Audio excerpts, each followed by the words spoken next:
السلام علیکم ورحمۃ اللہ وبرکاتہ۔ خاوند کی خطرناک ترین غلطیاں۔ ایک خطرناک غلطی خاوند یہ کرتے ہیں کہ بیوی کے سر پر ہر وقت طلاق والی تلوار لٹکائے رکھتے ہیں۔ ذرا سی کوئی بات ہوئی، میں تمہیں فیصلہ دے دوں گا، میں تمہیں گھر پہنچا دوں گا، میں تمہیں چھوڑ دوں گا، تم کیا سمجھتی ہو مجھے؟ کئی رشتے ملے ہیں۔ یاد رکھنا، جس خاوند نے اپنی بیوی کے سر پر طلاق والی تلوار لٹکا دی اور اس بیوی کو کبھی سکون نہیں مل سکتا۔ خاوند تو ایک دفعہ کہہ کر چلا گیا، میں تمہیں طلاق دے دوں گا، لیکن وہ یہ نہیں سوچتا کہ بیوی کے ذہن کے اندر کیا طوفان مچ گیا۔ اس کو تو اپنی ذات بے سہارا نظر آنے لگ گئی۔ اب وہ بیٹھ کر سوچتی رہتی ہے، اگر یہ بندہ مجھے چھوڑ بھی دے گا تو میرا بنے گا کیا؟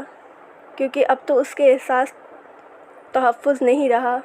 وہ سوچتی ہے، اچھا میں جاب کر لوں گی، ماں باپ کے گھر چلی جاؤں گی، اس لیے مجھے اپنے آپ کو سنبھالنا ہے۔ لہٰذا اب اس کے ذہن میں شیطان الٹی سیدھی باتیں ڈالنے لگے گا۔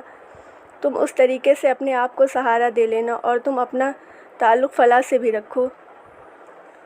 ہم نے تو یہ تجربہ کیا ہے کہ لوگ بات بات پر کہتے ہیں کہ ہم تمہیں طلاق دے دیں گے۔ ان کو بیوی اگر دیندار نہ ہو تو وہ دوسرے مردوں کے چکر میں پڑ جاتی ہیں، ان کو بھی متعابل کے طور پر رکھتی ہیں، پھر ان کے ذہن میں گناہ ہی رہتا ہے۔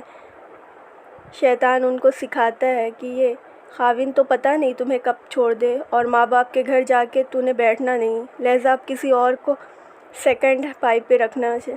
لہٰذا یہ عورت اپنے خاوند کے گھر رہتے ہوئے کسی نہ کسی سے اپنا تعلق اس درجے میں رکھتی ہے کہ اگر وہ مجھے چھوڑ دے تو کوئی دوسرا اپنا لے۔ معلوم ہوا کہ یہ الفاظ، یہ دھمکی ایسی ہے کہ عورت کے لیے گناہوں کا دروازہ کھول دیتی ہے۔ خاوند کو عقل کے ناخن لینا چاہیے اور یہ الفاظ ان کو قطعی استعمال نہیں کرنا چاہیے۔ جب بیوی بنا کر اپنا لیا تو اب زندگی گزارنے کے سودے ہیں۔ جب تم اسے تسلی دو گے، وہ مطمئن کرو گے تو وہ تمہارا گھر آباد کرے گی۔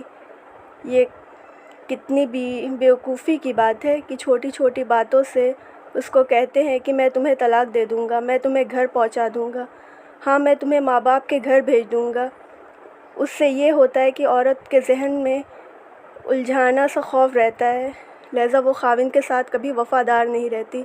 خاوند نہیں سمجھتا کہ طلاق کا لفظ عورت کے لیے بجلی کی طرح ہوتا ہے، لہٰذا اس لفظ کو کبھی استعمال نہیں کرنا چاہیے۔